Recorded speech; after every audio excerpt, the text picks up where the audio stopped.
ఈరోజు జరిగిన ఈ సమావేశం యొక్క ప్రధానమైనటువంటి విషయం ఇప్పుడే రమేష్ గారు చెప్పారు.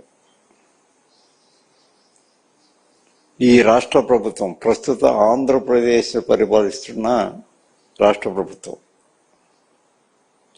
ఎన్నికల్లో ఇచ్చిన హామీ ఒకటి, వాళ్ళు అనుసరిస్తున్న విధానాలు మరొకటి వేరుగా ఉంటూ ఉన్నాయి. ఎందుకు ప్రధానంగా మేము ఇన్సిస్ట్ చేయవలసిన కారణం ఏంటంటే, ఇచ్చిన మాట నిలబెట్టుకోకపోతే బలహీన వర్గాలు, ముఖ్యంగా వెనుకబడిన తరగతుల గురించి వారు ఏ విధంగా నష్టపోతూ ఉన్నారు, వారికి ఇచ్చిన హామీలన్నిటి కూడా ఎందుకు తిరోధకాలు ఇచ్చారు, ఈ వైఫల్యానికి ప్రధాన కారణం ఏంటి, ఎందుకు మీరు వీరిని ఇంకా ఆర్థికంగా అణచాలని ప్రయత్నం చేస్తూ ఉన్నారు అనేది ప్రజల్లోకి తీసుకువెళ్లాలని వైఎస్ఆర్ కాంగ్రెస్ పార్టీ ఓ ప్రణాళిక రూపొందించబోతూ ఉన్నాం. త్వరలో విజయవాడలో సమావేశం అయ్యే విషయం మీ ద్వారా తెలియజేస్తూ ఉన్నా. ఇవాళ ఫీజు రీయింబర్స్మెంట్ ఉంది.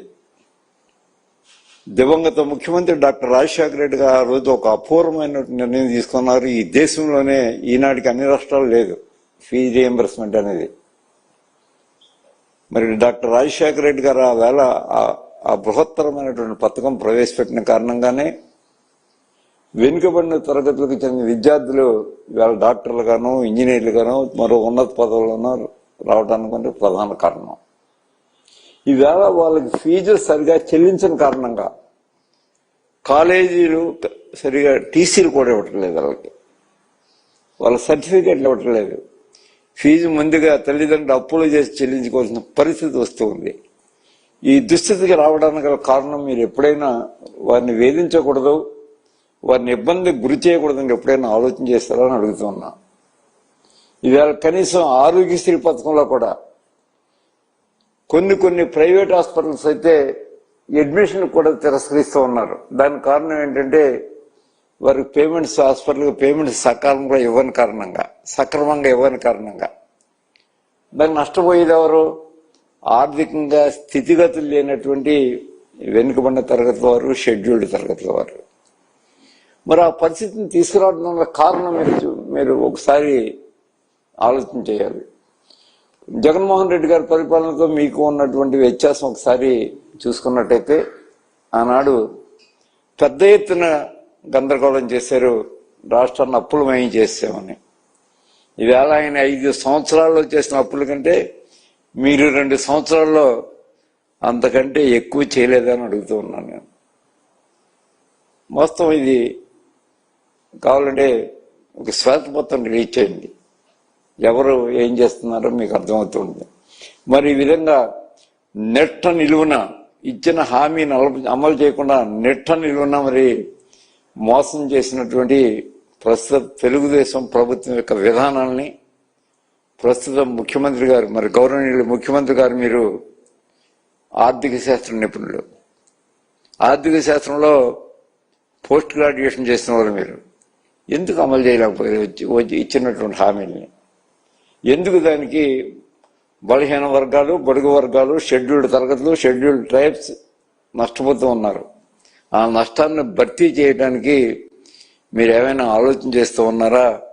ఒకసారి ఆలోచించండి, ఒకసారి ప్రజల ముందుకు రండి, వారితో అన్ని విషయాల్ని ఏ విధంగా నష్టపోతూ ఉన్నామో మేము త్వరలోనే తెలియజేయబోతున్నాం.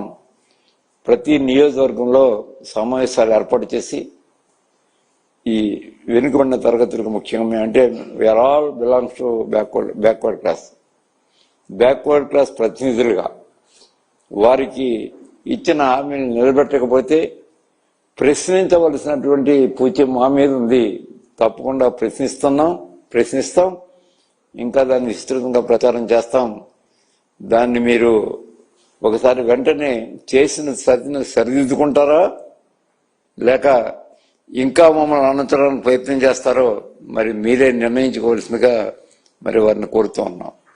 ప్రజలు ఏమీ అమాయకులు కాదు చూస్తూ ఊరుకోవడానికి.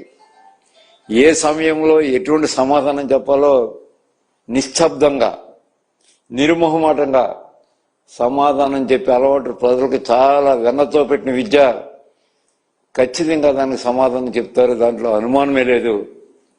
మీరు అధిక సంఖ్యాకులు వెనుకబడిన తరగతులు అంటే ఈ రాష్ట్రంలో కానీ ఈ దేశంలో కానీ 52% ఉన్నారు.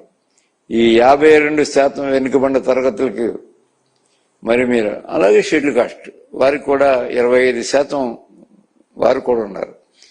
ఏమాత్రం అన్యాయం జరిగినా ఏదో ఒక రోజు మరి రోడ్డు మీదకి వచ్చి అందరం కలిసి కూడా దీని మీద మరి ఉద్యమం చేయదలుచుకున్నాం. మీరు ఆలోచించుకోండి అని నేను మనవి చేస్తున్నాను.